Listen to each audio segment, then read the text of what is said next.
Galley on the drum.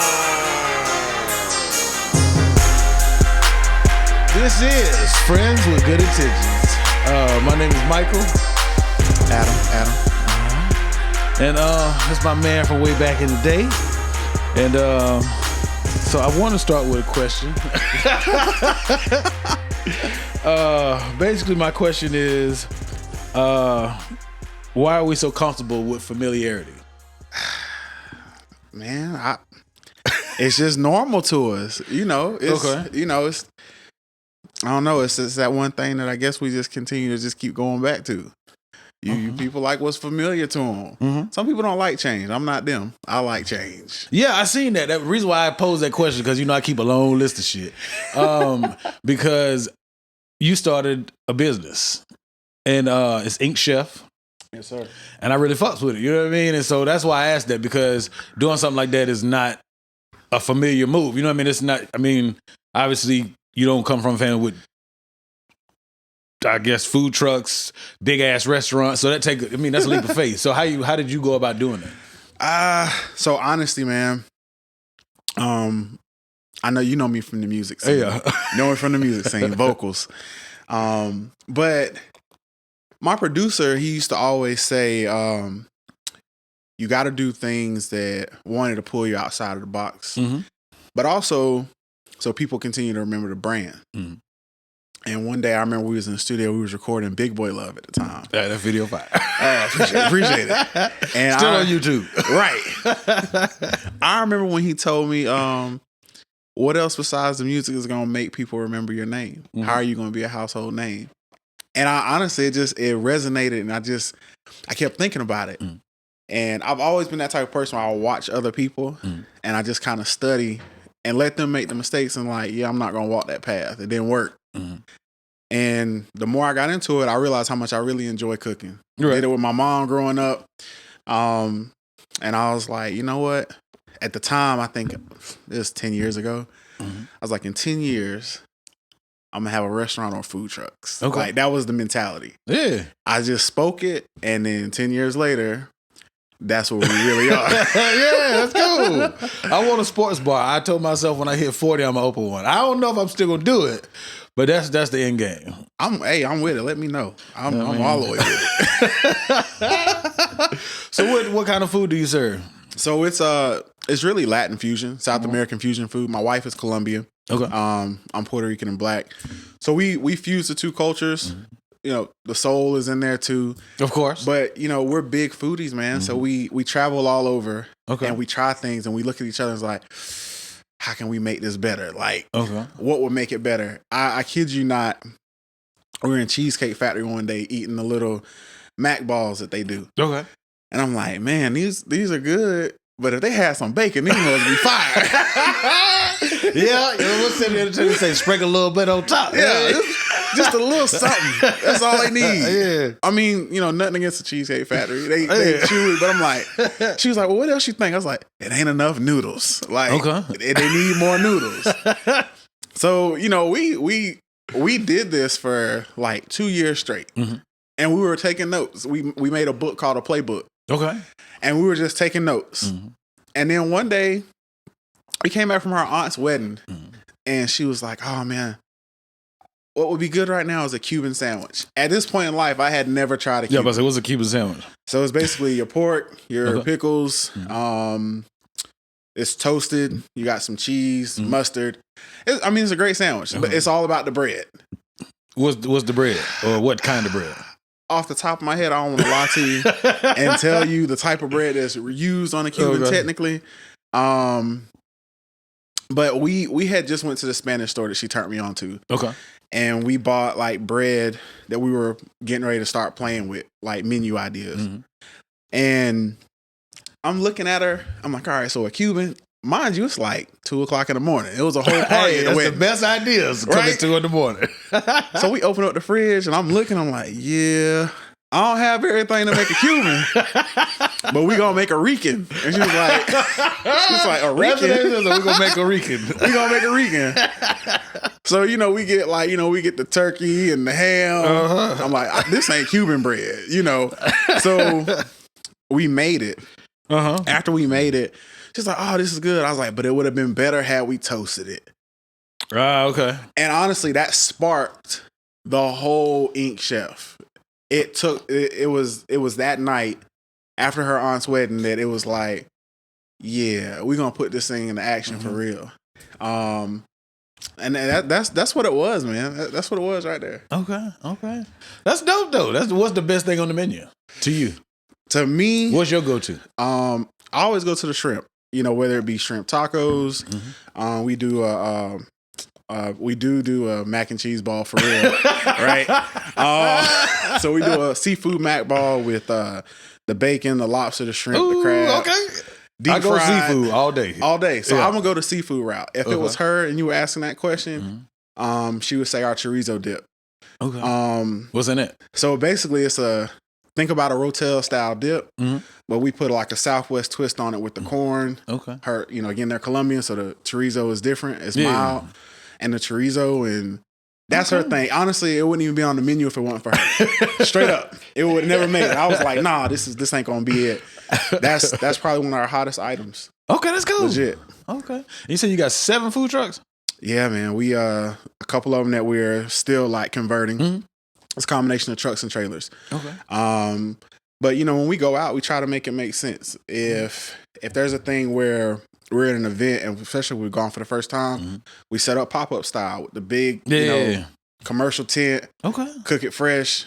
It's just got to make sense for us. Okay, so when was your official start date as far as like this our first food truck? Bam, we're hitting the road. We bought our first truck. It was October 2020. Okay. Or 2019, because COVID kicked off 2020? Yeah, I think people was getting sick like in October, but it wasn't a pandemic till beginning of 20. Yeah, so it was October of 19. That's when we were riding down off of Haywood Road, and I'm like, man, there's an ice cream truck right there. It was just sitting in the back. And we kept trying to catch somebody home, and one day we caught a lady home. She happened to speak Spanish. The daughter came. Good to go. Man, we got that truck for like $300. Stop playing. I'm not lying. Now the truck did some work. You gotta start somewhere though. But it was $300. We drove that. She followed me in the car. I'm driving that truck. It crunk up for $300. No brakes.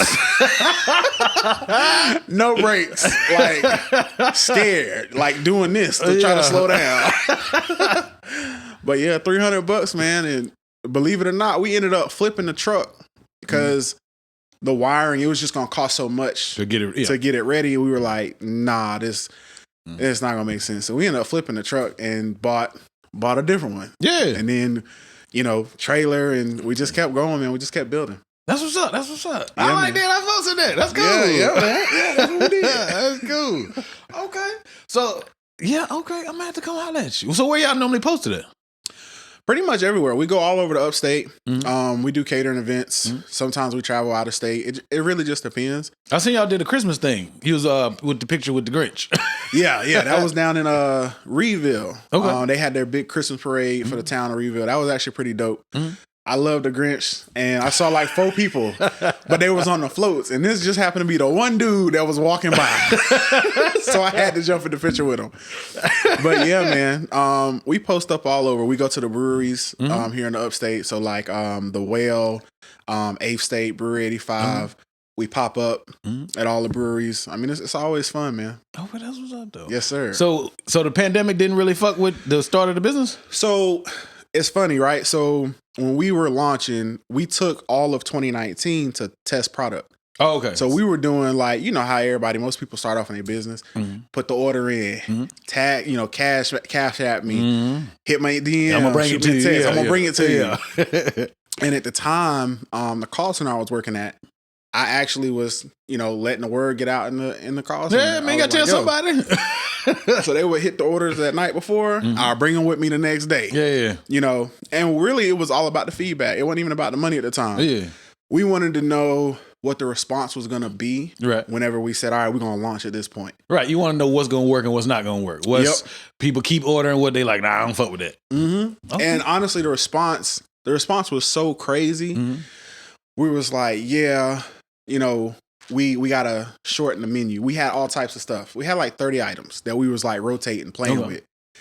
And we found that it made more sense, even cost effective wise, to keep it short and simple. And you can rotate out your proteins. You can do seasonal things.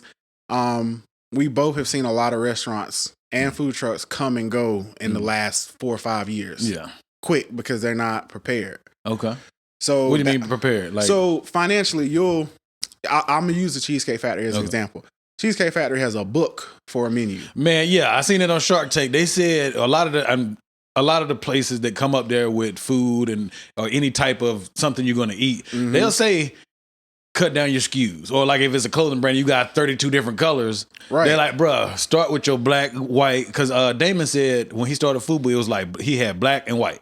That's it. And that was it. Primary colors. Yeah, you don't need 42 colors if only 4 of them is selling. That's and facts. you have this random person that buy a purple. And now you got inventory that you just sitting on and you can't move. You lose money. Yeah, nah. And that was honestly the mentality. Okay. You know, you go to Cheesecake Factory. It's again, love the Cheesecake Factory. Yeah. But it's so much stuff on the menu. It's like, I don't even know. I don't know if I should get a dessert.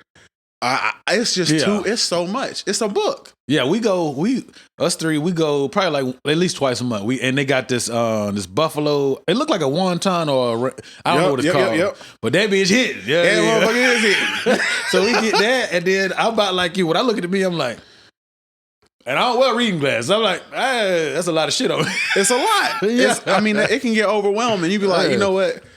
Man, let me just get some of the egg rolls. Yeah, I get the fuck over. I'm gonna go on through it. Let me get a piece of Oreo cheesecake. Like, yeah, man, I be getting that red velvet. That's your hit. Yeah. Hey, listen, red velvet and Linda's fudge cake. So that's my thing. Y'all have desserts too?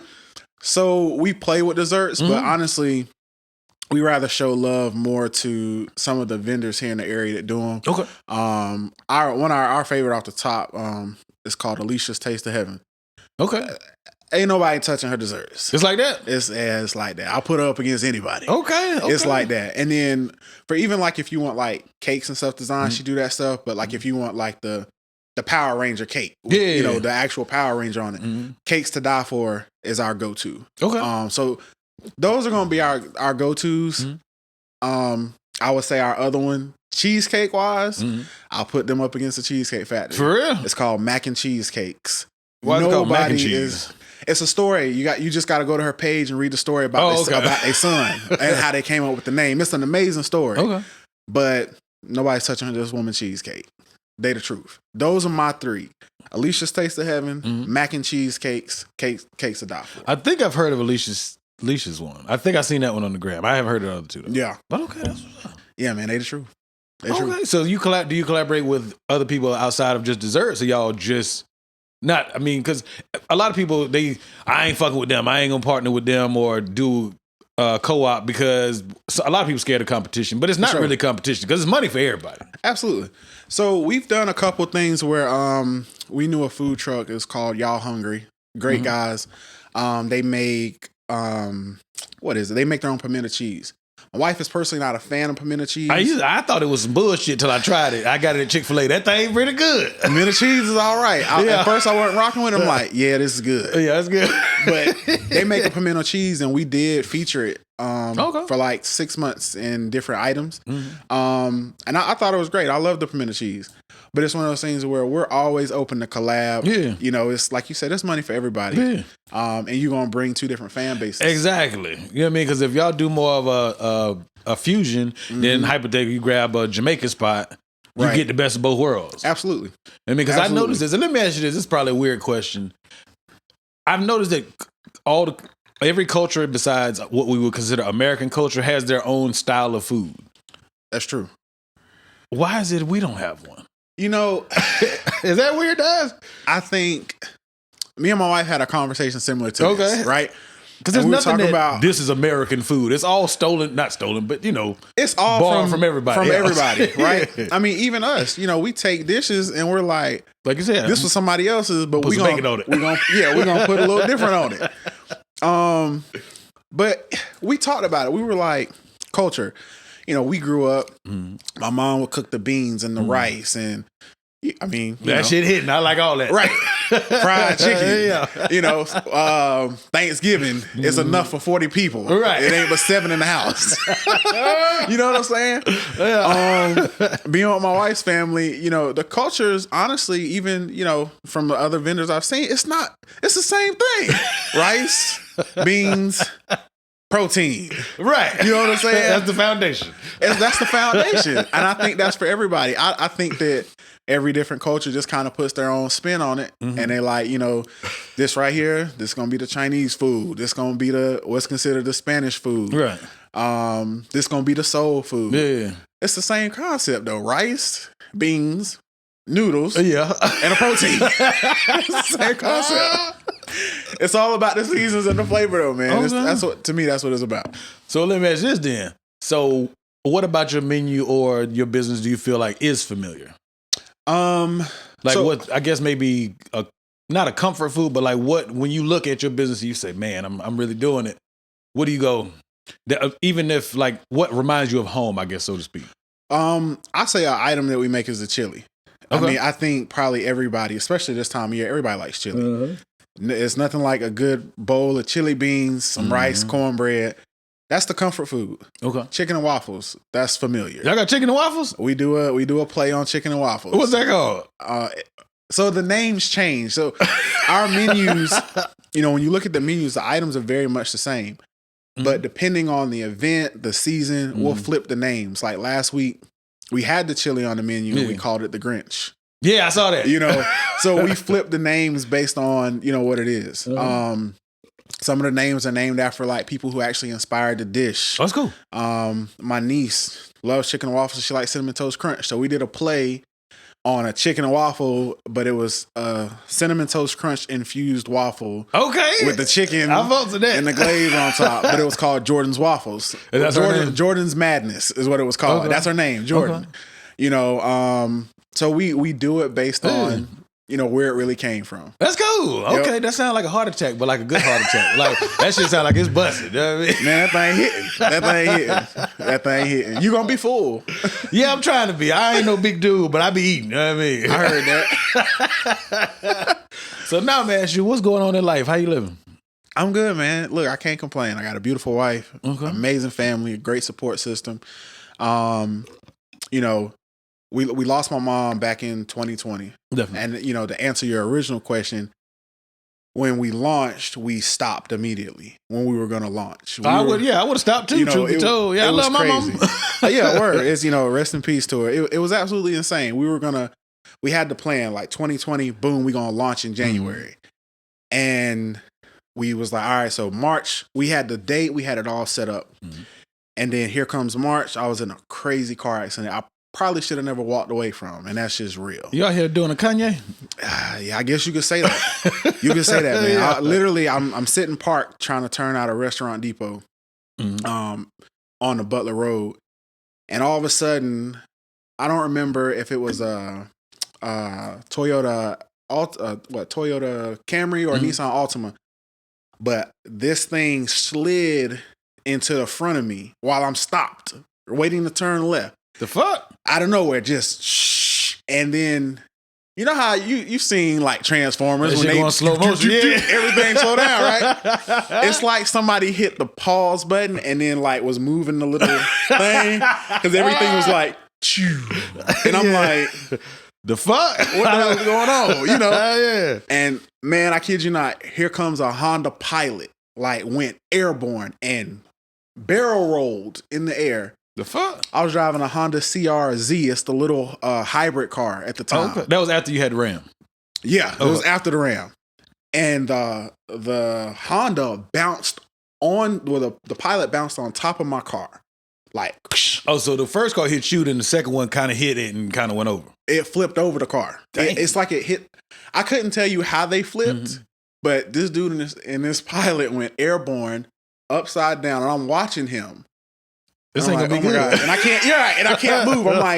I'm like frozen. And it's just like, as soon as he hit, everything sped up. It was like, boom. And I looked to the left, and his car is upside down on a curve. Like, dang. still. That's how he landed. Sent me right into a Cadillac Escalade that was behind me. Dang. So it was like, I'm in the middle and everything just said, whoom. So like for almost a year, I was down. There was, I couldn't walk for a while. Mm-hmm. I mean, it was bad. It was real bad. Damn. In the midst of that, we had just celebrated my mom's 50th birthday. Right. 50 is not old to a lot of people. That's young. I'm 12 years away. Okay. But no, we had just celebrated her birthday. Because COVID, of course, had just peaked right there in March. That's when the accident happened. You have, she was supposed to be graduating to get her master's in December, but COVID, they pushed it off. We're going to mail it to you. Mm-hmm. In August, out of nowhere, my mom was gone. So, this was so unexpected. No issues. It was just like, you get a call and it's like, your mom gone. I'm like, what? Do you mind if I ask what she passed from? She passed in her sleep from a heart attack. Damn. My dad walked in. He said that morning when he left, she said she wasn't feeling good. Mm-hmm. She was just going to take a nap. He walked in, came back, gone. Damn. And that's tough. Your people's in North Carolina, right? My people live in North Carolina. Yeah. I'm here. My older sister at the time was in Alabama. The baby sister is up in Fayetteville. Mm. So, we all getting hit with this call that we just talked to her. You know what I'm saying? Yeah. So we're not expecting that. So that was just kind of like life changing. Yeah. And, I honestly, I think I shut down for almost 2 years, to be real. It took me a while to come out of that because, it's my mom. Yeah.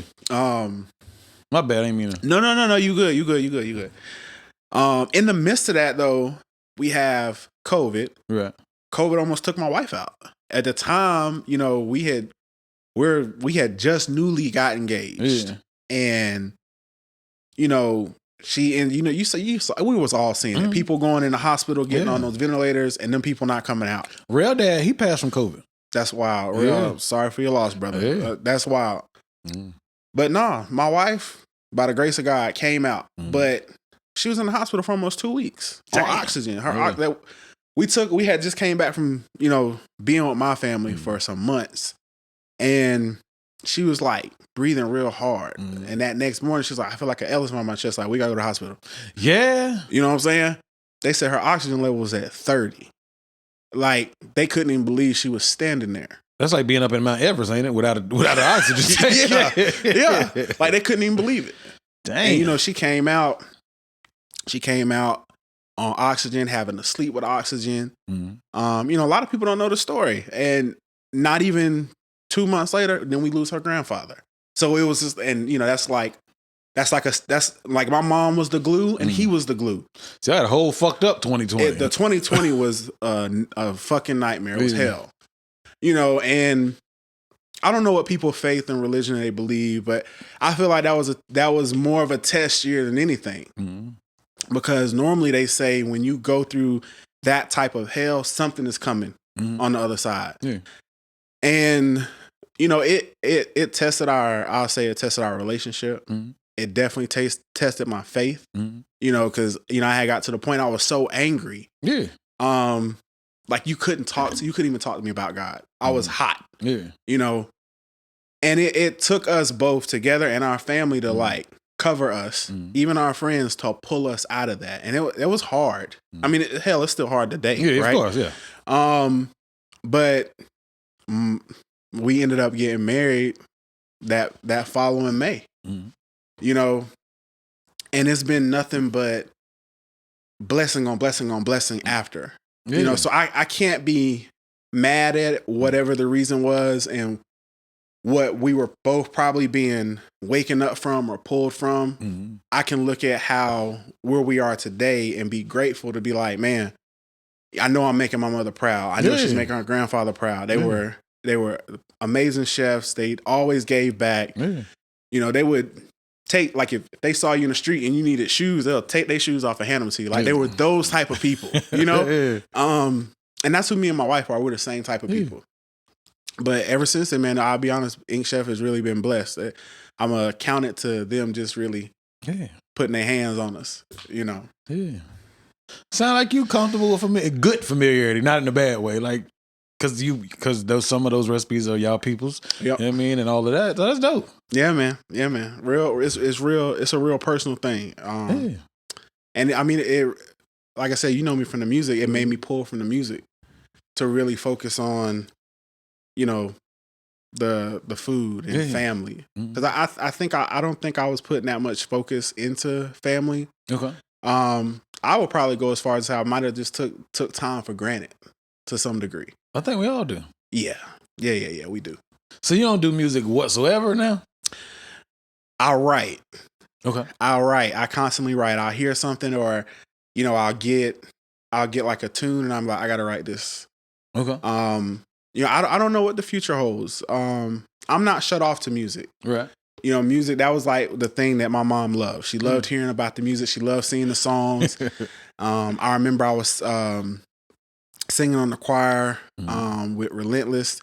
And I mean, it just made her day when she went online and saw me up there. She was, right. Oh my gosh, she's singing gospel. She's been trying to get me to do gospel for, I don't want him to do R&B. I want him to do gospel.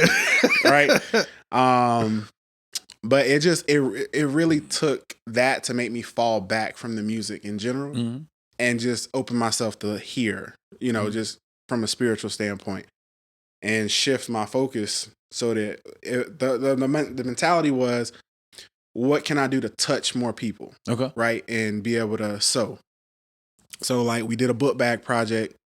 It was one of our first projects. Like I got one going on now. We got one going now. Yeah. It's an international Bookbag project, but that was all her. You know, I'm just, of course, I'm gonna push it. Yeah. I'm with it. And it's a school that she grew up in, but that school really needs help. You know, those kids, they really struggling. But your mom or your wife? My wife's family. Oh, over okay, there. cool. The kids over there are no schools. You know, they need the help. So I'm like, let's put it together. We're gonna ship it when we get over there. Spend 3 weeks and just pour into the community because we've been blessing our business, so it only makes sense. We did a project back in August where we was helping the homeless, and we still do it.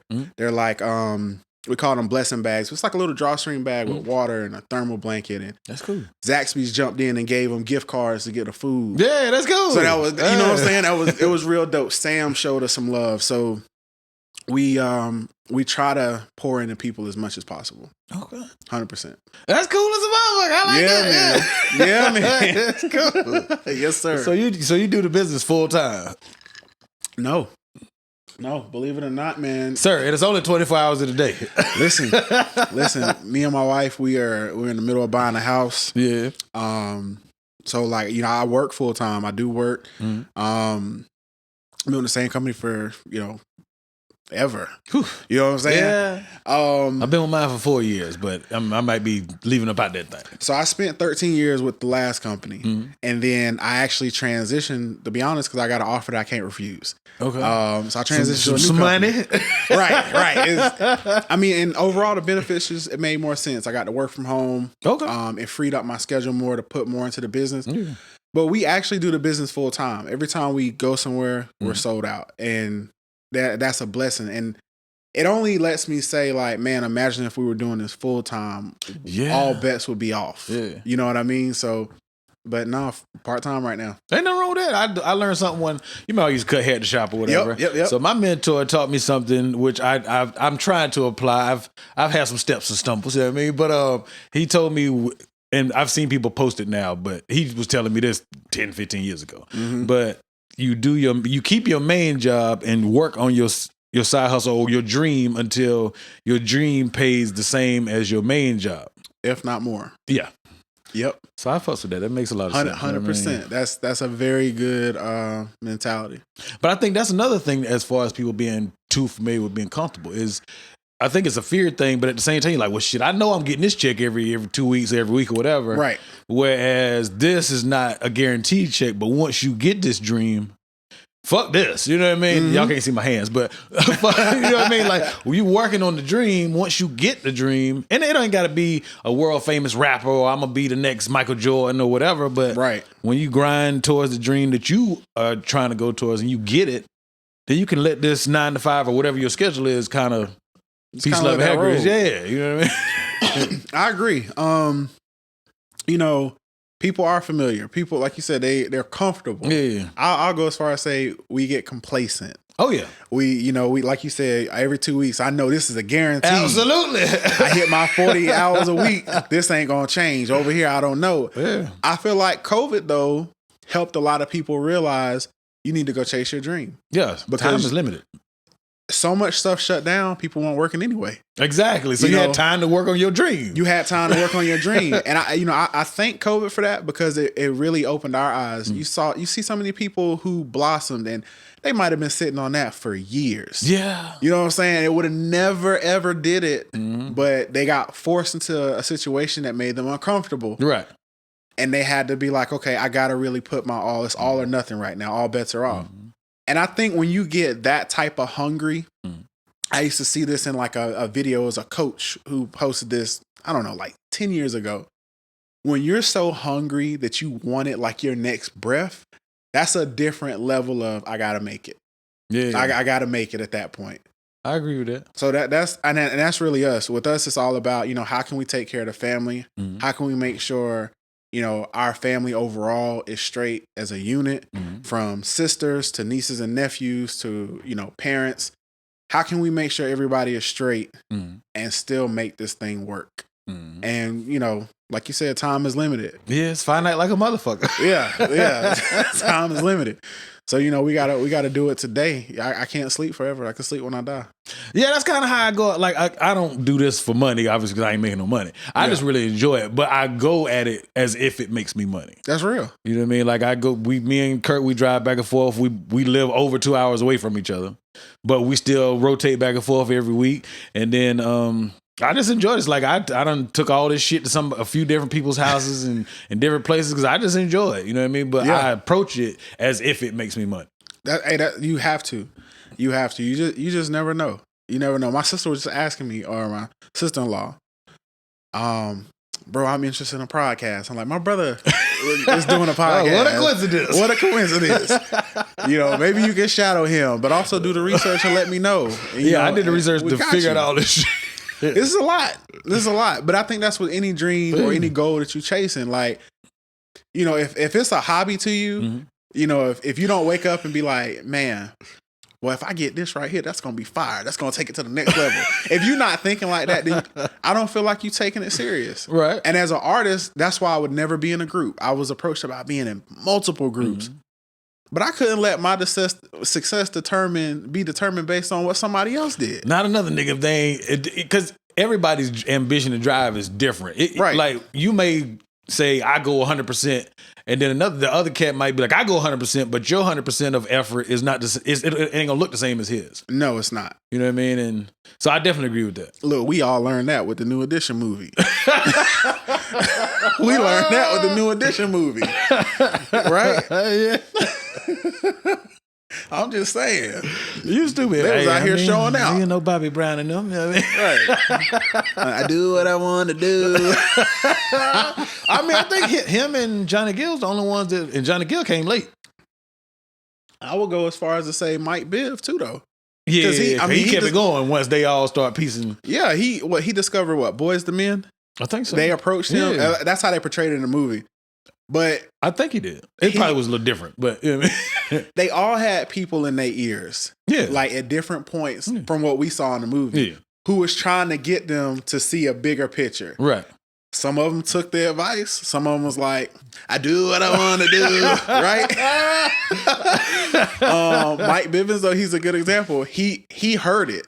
Right. And when he was talking about the finances and them contracts, I mean, he was like, yeah. And now you see he became the businessman for real. I think he owned the name, don't he? I think he do. I think so, if I'm not mistaken. I think he do. Yeah. So. But it was the business. But everybody can't be in the front either, though. No. You gotta be willing to be to the side. You know what I'm saying? Like, everybody can't be Kobe.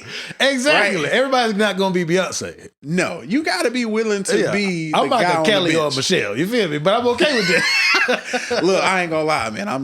I ain't gonna say I'm Kelly. Kelly fine. As a motherfucker. Kelly fine. I don't know. I probably at one point I know I was the Bobby. I was the Bobby. I was straight up the Bobby. Do what I want to do. I was definitely the Bobby, man. I had to slow it down. Like, boy, Bobby, this ain't working. So do you ever miss it though? The music? Yeah. Oh yeah, man. So I make fun. I crack jokes. Mm-hmm. I was telling my wife the other day. I was like, man, my first song was called Vocals. What's She was wrong like, with what?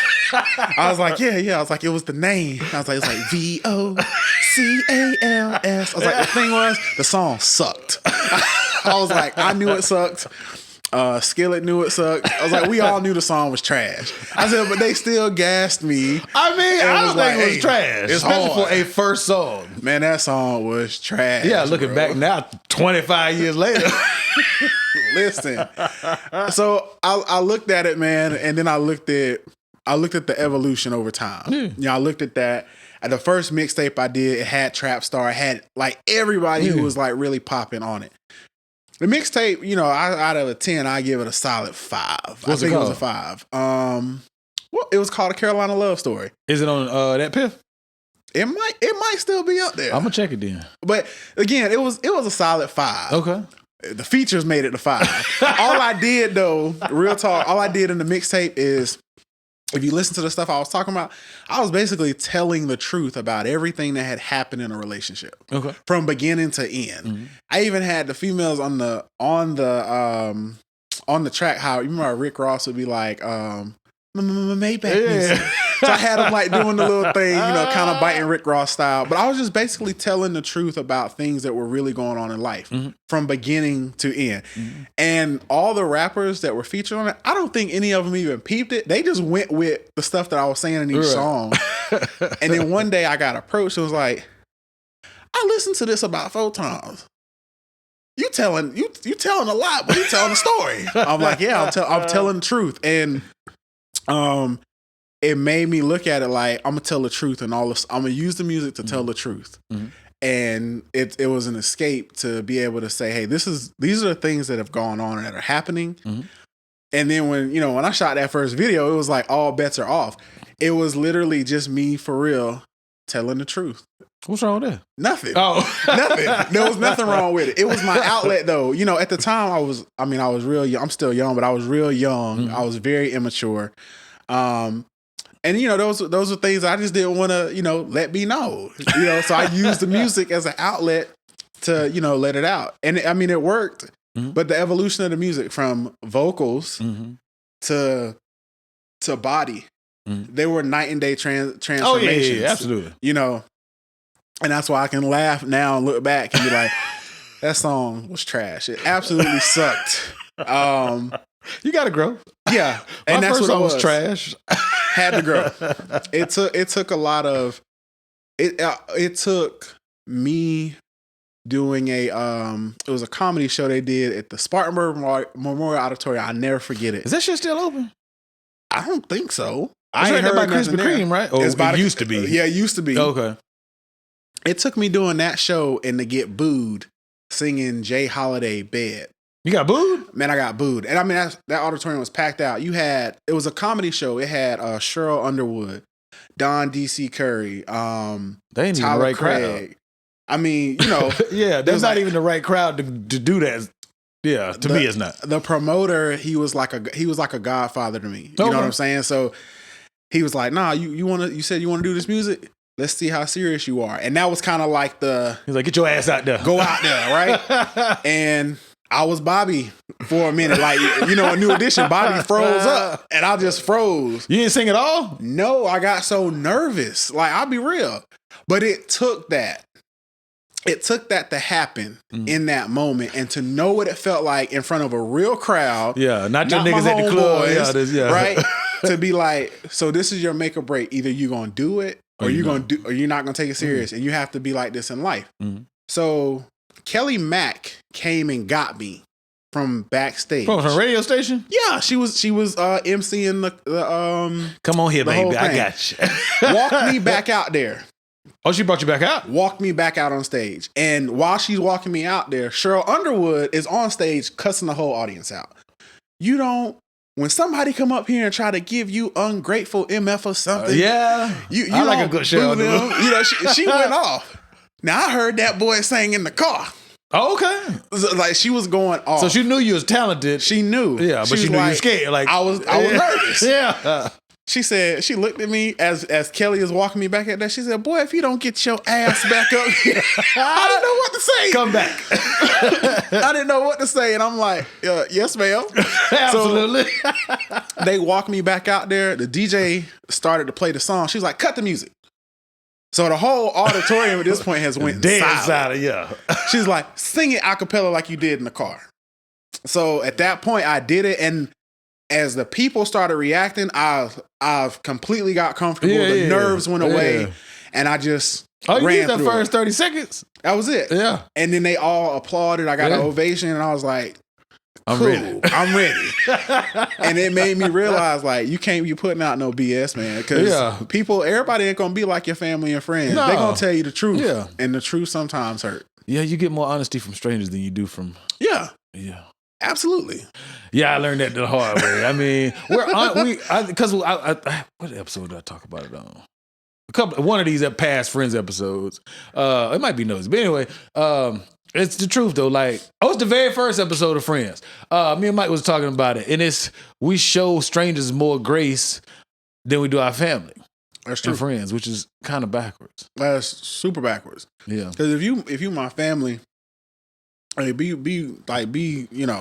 Hey, listen. It's hard to be brutal because you got to interact with. I mean, you can cut them off, but no. I mean, listen. It'd be like, okay, if I'm out here making I'm making some food, and I'm like, boy, this thing tastes fire, and then you like, it tastes like ass, and then you look at your moms or something like, that ain't good, but it's trash. Yeah. It's a little oily too. Yeah, I'm the same way. Like when I typically cook Thanksgiving, everybody, wherever we end up at, but I cook most of it. Yeah. My mac and cheese is regular to the motherfucker. And I don't know why. Everything else be blessed, but I don't know why. My mac and but everybody be like, oh, it's cool. And it's edible. Don't get me wrong. It's not you gonna spit it out, but it ain't hitting. That would when you get hit with, yeah, that was cool. It means cool. regular to the motherfucker. I can rock with it. It's edible, but it's not banging. Yeah, it ain't banging. It's nah. And that's how that music was. It's like, hey, well, that's all right? You sure it don't sound off? No. I mean, you can sing. You're right. Well, you can sing, and that's what I was getting. You can sing. I think you just got to get with somebody who can tell you where you need to fix it at. I can make beats. I can't sing, so I can't help you with the singing and how to make an R&B song. I'll be honest. It was Rod. Rod ruthless. Rod is ruthless, but Rod was like, "Hey, vocals." You know how he talk real North like, right? Rod was like, "Hey, vocals. Listen, I ain't no singer, man. I know it should be like." Your perfume. It should be like this, right? And he'll be telling you, and he'll be doing the little beat like you can the hear cadence. He just can't sing it. He's like, you just got to get with somebody who can be like, nah, switch the note. The note need to sound like this. I can't tell you that. He's like, I can't do that. And I met Rob, and boy, Rob didn't hold back. We was in the studio. He looked at me. He was like, "Can he sing?" Nah, yeah, Rob can blow. Who is that dude? I've never known. I just know he took you under his wing. Rob Burgess. So he's done a lot of production. Mm-hmm. So he make beats, or he do both. Okay. They were in a group together. Him, I believe, Pat Styles, and is Craig Ellis, I think is the last name. But they can all blow. Okay. They can all blow, and everybody know Pat can blow, right? Mm-hmm. But they would. I would be around those guys, and these are guys I look up to, and they would tell me like, "Hey, vocals, switch that out. That's not right." And I needed that. I needed those type of people around me because you got other singers, Pat out here. To me, in my eyes, Pat was like Casey JoJo blowing. And then Craig got a dope. I mean, they all have amazing voices. And together, crazy. But they would tell me like, let's switch this up. They would help me with the writing. They would help me to really learn to perfect the craft. Okay. But before that, man, I was just out here. Hey, we were trying to figure it out. Even beat banger days, Dub would be like, "Hey, vocals, what you saying is good. That's just not right. It's how you saying. We got to get you with somebody." And then once I got with Rob, the whole flow switched, and I think it even brought like a whole different swag. Yeah, absolutely. Because Rob was like, you got to be the teddy bear. Like, if that's what you're going to do. Embrace it.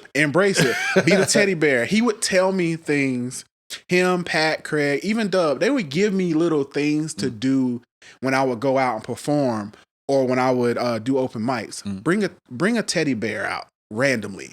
Have somebody in the audience holding the rose and grab it and go pick a random girl. I'll never forget one show.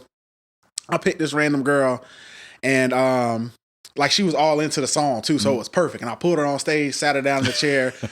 And I was like, mid-song still going, like, if you don't mind, pour me a glass of water. And I just kept going. And she poured the water. That's how you feel? And I handed her a flower, right? But it was like, their whole thing was, it was things that people would never forget. It would freak people out. Like, you don't, like, you would see Chris Brown. Chris Brown would go do a show, he'll jump off the stage, he'll get in the crowd. You don't see the big R&B guys doing that. You see him with the chair. He can dance and shit too, though. Yeah, he can. Me, I'm all in the crowd. You know, the whole time. Everywhere we went, I was in the crowd. It didn't matter. I'm in somebody's crowd, getting the crowd to go Y'all nuts. gonna get this energy. Y'all gonna get all this energy. Yeah. And then they all got me thinking bigger than home. You know, I remember Doug was telling me about, I think he called it a Palladia Awards. He said they would do it in Paris. Okay. And it's only so many years that they would do it.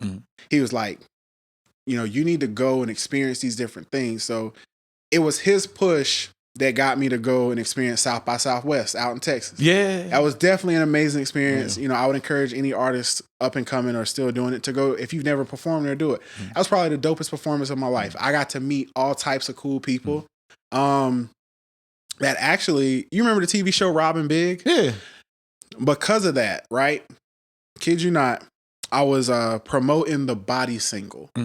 And I didn't even realize I tagged Big Black from Robin Big. His bodyguard, aka his bestie or whatever. His best friend, right? Yeah. So I ended up tagging him and he literally responded like 30 minutes later. He was like, yo, this is tight. Yeah. And it was just a clip of the video. Yeah. Now the video was good. I liked it. Yeah. I appreciate it. Shout out to Dorian Talley, Final Touch. She was amazing. But he was like, are you still in LA at the moment? I was like, I'm actually in Texas right now, but I'll be flying to LA in 3 days. Right. When you get here, hit me up. And so my response, and he's messaging me on Instagram. My response was, man, is this for real? Right. This is fake, right? Yeah. I'm looking at the followers, but I'm like, nah, this ain't really him. Right. He sends me his number. What's his number? No, right. So I call and he answers. Oh, that's cool. I was like, we were just talking on Instagram. Is this really Big Black? He was like, yeah. When you get here, hit me up. Yeah. I was like, okay, yeah, cool. Right. As soon as I touched down in LA, my uncle came and picked me up from the airport.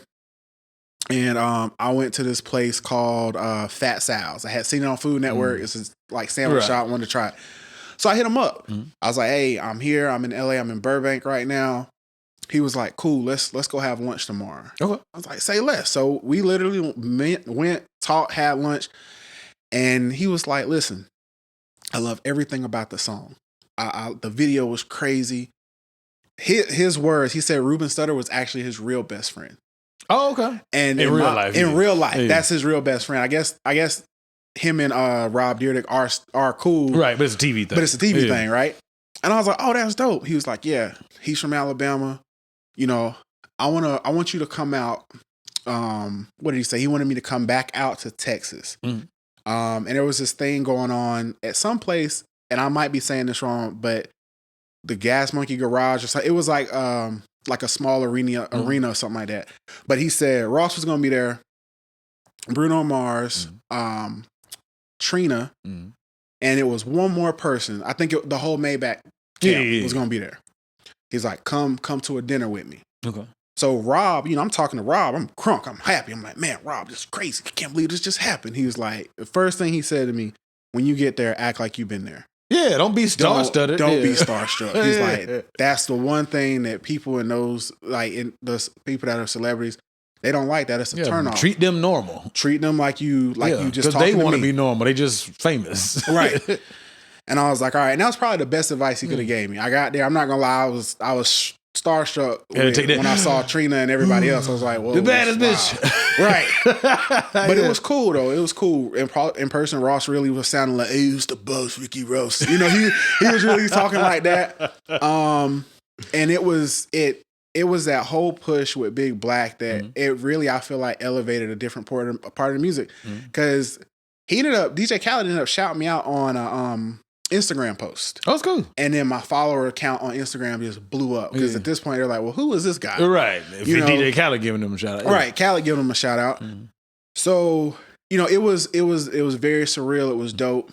I came back from that trip. Me and him continued to stay in contact heavy. And he was like, okay, so in 2 weeks, I'm going to fly you out to Alabama. I want to introduce you to Ruben. Right. And I was like, cool, you know, and in my mind, I'm like, man, this thing is really getting ready to like do a 360 and just like take off. We were preparing all types of songs, and I kid you not, I got a call like a week later, he passed away from a heart attack. Damn. And it was so heartbreaking because it was just like, I never forget when me and him had that meeting and we're talking about the music, and he's like, what else about you? What else do you do besides sing? How would we make you a household name? And in my mind, I was like, you know, I cook. I love to cook. He was like, are you a chef? I was like, I'm not a chef, but I love to cook. You know, and he was like, cool. You give me a year, I'm gonna make you a millionaire. Those were his words, and I like it was like breathtaking. I was like, wow, like this is I can't believe this is happening right now. Yeah. And then I get that call, and it was like my heart shattered. Yeah. So, you know, when you add something like that, then the passing of my mom, it really made me take a back seat to the music and focus on the things that they had all said all along. What are you going to do to make vocals a household name? Right. And, you know, we make sauces, we make seasonings, and people really dig the food. And I'm still very much in contact with all of those people. I ended up getting sponsorships from different companies to wear their brands and things like that. I remember Beats was sending me stuff left and right. I mean, it did a lot of good, but it also made me say, again, you can't take today for granted. Stay in touch with these people, and they continue to watch. Def Jam ended up following me on my social media accounts, which was nuts. Yeah. You know, I'm like, Def Jam, bitch. Yeah, I'm in there, boy. I'm in there. But we experienced some crazy stuff too along the way. We experienced some situations where it was like we doing open mics and these dudes are like, "Oh, we from Sony," and they not really from Sony. Yeah, I had them experiences. Yeah. You know, so it's like, man, what y'all talk about? Yeah, I had a whole dude. We did an open mic one time. And that dude, he's an A&R from Rockefeller. This Negro had me go back on stage after me and Rod did the song and recite my verse a cappella. That nigga was from down the street. That's wild. Yeah, I like, what the fuck? So that's wild. Not to the same level of what but yeah, I definitely know shit, it might be such and such in here. Yeah. No, it's just niggas around the way in here. That's it. I mean, it's possible, but one of the things I've seen, like in Atlanta, you can definitely run into people. Yeah. But that's Wakanda. You know right. And that's an everyday thing. Yeah. But you got to get out of your comfort zone. You got to go out of your city. You got to go to places and let these other people hear your music or you taste your food or whatever your craft is, so they can give you the real feedback. Me getting booed was like, and it really just did something to me. I'll never forget it. But it made me realize, like, I have to look beyond what's in front of me. I have to look miles ahead. You know, even my wife will tell me, like, man, you're thinking so far ahead. I'm constantly thinking about how we can be better. How can we be better than yesterday? What can we change? Or even from a music aspect, you know, Rob would tell you, I would call Rob with some crazy ideas. Rob, well, let's remake when the New Edition thing came out. Rob, let's remake the New Edition thing. He was like, you really want to do that? I was like, yeah. You know, because I'm looking at my whole mindset is I'm going with what's trending. Right. You know, and yeah. Yeah. I can fuck with that. Okay.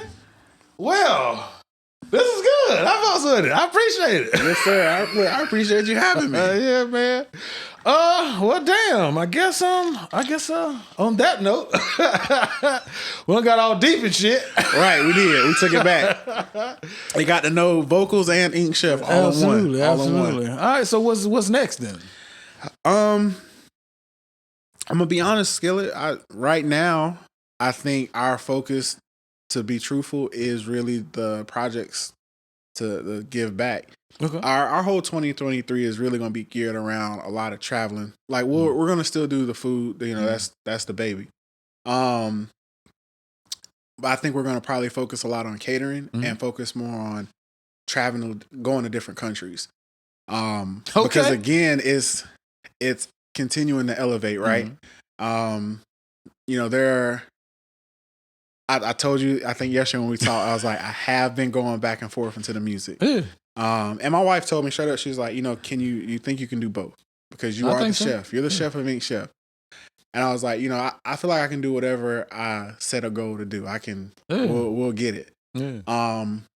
But I don't meet strangers. So, you know, I'll get somewhere, you know, her family talks to me completely in Spanish. Because For real? Because they want me fluent. Yeah, that's the only way. You got to fully immerse yourself in it. Yeah. But even as an artist, though, from a music standpoint, you know, where I'm already going with that. Yeah. You know, the marketing on that is totally different. Yeah. I mean, you could type the music into Google Translate. Right. But these are just, I think that's the thing that's next. We're gonna focus on the catering and traveling and hitting different countries. We want to go see some different chefs. There's a couple chefs here in the U.S. One out in Texas, Tobias Doors, and dude's amazing. Talked to him on Instagram a couple times. Definitely want to get out and shadow with him, and just kind of you know, just continue to learn the craft, man. Just make that household name. That's it. So y'all ever thought about doing brick and mortar? We're on the fence, and mainly because we look at everything from an expense. We have an amazing operation accountant. Cost is a motherfucker when you have a building. I think at this day and time, what we're doing makes the most sense. Yeah. You know, the trucks, make sure all the trucks are up and how they go, how they need to be, and then continue to build into there. You know, if it turns into a franchise, awesome. But if not, we're not tripping. Yeah.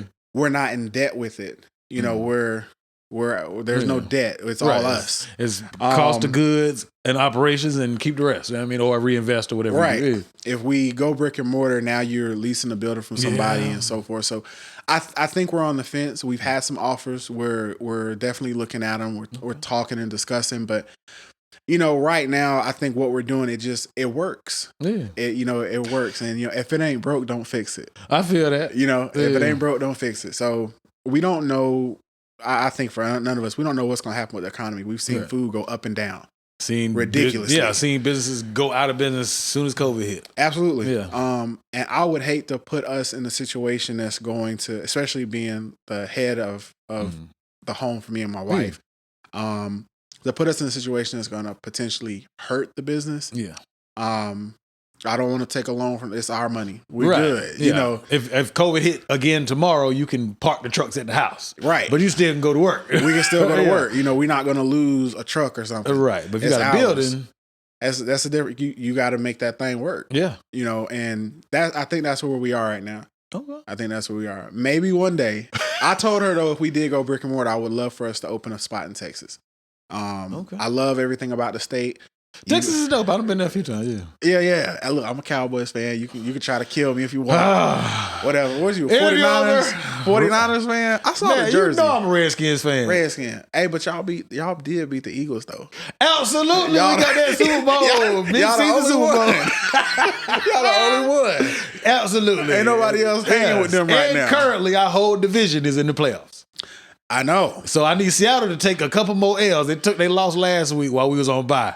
So, matter of fact, tomorrow, y'all got the Eagles coming up again, though. Yeah, right? We got Giants tomorrow. Then you got to play the Eagles one more time. I think it's, if I'm not mistaken, I think it's the last game, right? No, our last game is against y'all. Is it? Absolutely. Not every year, but pretty regularly we play y'all the very last game. But we got the Giants, we got Cleveland. I know the Giants is first and the Cowboys is last, but I can't remember the order of the rest of the games. But I'm thinking about going to that Cleveland game. The ticket's only like $45.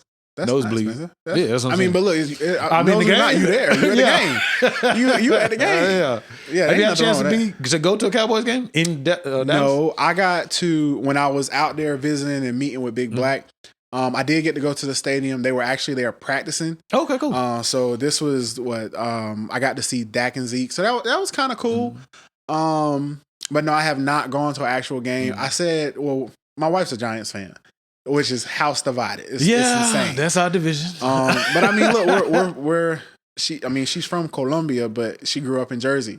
Oh, okay, and I'm from Jersey too. Yeah, it's two cats that be at the dugout. They from Jersey. It's a black dude, and I think the Hispanic guy's Puerto Rican. Yeah, they both Giants fans. Giants fans. Shit. Yeah, we always sit at the same two tables. My man's he used to get Corona or Heineken. I get my egg orange, and we be in there talking shit. There it is. Yeah, there it is. And that's how we be in our house. We'll just we'll both be in the house. We'll have our little wings and stuff, and she'll have on her Yankees hat, and I have on my Cowboys hat, and we just sitting there going back and forth. Get that baby a jersey, sir. I did. I actually got her one. I did get her a jersey this year, so and she got the little T-shirt. You can't tell her nothing now. What? She cute. You can't tell her nothing. But no, we said that if we go into a game, we would go to one where they were playing each other. That's what you we got to. do. And you play each other twice a year. Mm-hmm. I've seen us play y'all. I've seen us play the Giants and the Cowboys, but in DC. I want to see us play y'all in the Cowboys. That bitch is pretty on TV. That stadium is insane. Yeah, I ain't seen it. I've driven past it, but beside the stadium. Well, it's kind of beside, but there's a whole Walmart. Dead ass? With all the fan gear. Well, you can buy Cowboys gear everywhere, but it's, I mean, you go in the stadium, right? Yeah. No offense. You spend, $80 on a hat. I can go into Walmart. It's a whole lot cheaper. Absolutely. But that stadium is insane. It looks amazing on TV. The nicest stadium I've been in. I've been to a few NFL games. Mm-hmm. I would say SoFi. I took my son last season. Okay, that bitch is pretty. That Chargers Rams stadium. Have you been to the Atlanta stadium? Nah, but I had to do some work next to it. Okay, but it's beautiful on the outside. I ain't been inside, but it's the one that's got the dome that spins open, right? Uh huh. What's the Mercedes-Benz dome? Mercedes-Benz dome. That stadium is nice. But my wife wants to go to the World Cup. They're coming to. It's coming here in 4 years. I think. Okay. It's over now. It's about to be over. It's about to be over. Yeah. I think it's Argentina and I saw who it was. Somebody else, but Argentina's in it. Okay. Because I know we lost in the semifinals. Didn't we? I thought we lost to England. I think so. Yeah, I don't know. Let me not lie, because I don't watch soccer. I don't have a problem with it. That's her. That's her thing. Yeah, my football is American football. Facts. Big facts. Yeah. Big facts. Yeah. Man. But yeah, man. That's what's up, man. Okay, well, can I get your social? I'm not. Every time I say this, everybody's like, my social? Can I have your social medias? Oh, no. I already know what you mean. I be saying, they be like, nigga, what? I don't want your last four. Yeah, so Instagram is going to be inked, INKD _chef, CHEF. Some people can't spell. It's going to be scrolling on the screen. So inked _chef 23 on Instagram. Mm-hmm. And Facebook is just inked chef 23. We continuously post. We post everywhere we're going to be. We post as we're cooking dishes. We'll post the ingredients. We post when we do events and pop-ups. We were featured on Fox Carolina. You'll see it right there on the top. And even with the projects, the community projects we post. So right now, again, the Bookbag project for Columbia is going on. So the link is in the bio. There are school supplies listed for Amazon. People feel free to get, donate. My man. All right, we're getting the fuck out of here. This is episode